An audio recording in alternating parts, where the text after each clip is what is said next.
Dulaan na usa ka tuig ang milabay sukad gipasar ang Freedom of Information kon FOI Ordinance sa dakbayan sa Sugbo. Apan nagpabiling dakong hagit gihapon ang pagpatuman niini.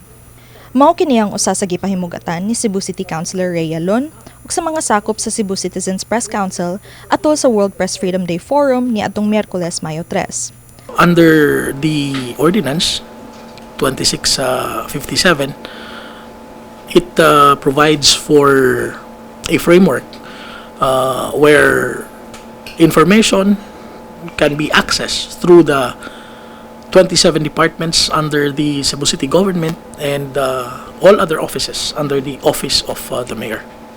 Usa sa dakong hagit sa implementasyon sa FOI Ordinance sa pagkakaron, mao nga wala pa mahuman sa pagtudlo og FOI Receiving Officer sa tanang 27 ka departamento sa Cebu City Hall. There are receiving officers already appointed, but not all in the 27 departments and other offices under the office of the mayor. So hopefully, with the resolution that we filed, it will push the office of the mayor through the PIO to appoint these officers across all 27 departments and offices under the office of the mayor.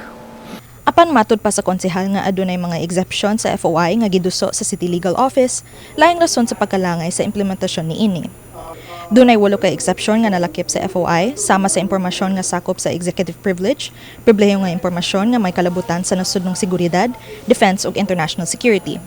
Apil sab ang impormasyon mahitungod sa pagpatuman sa balaod ug pagpanalipod sa publiko ug personal nga kaluwasan. Og impormasyon nga giisip nga confidential alang sa pagpanalipod sa pribasya sa pipilang ka mga individual, sama sa mga minor de edad, biktima sa mga krimen o ang akusado.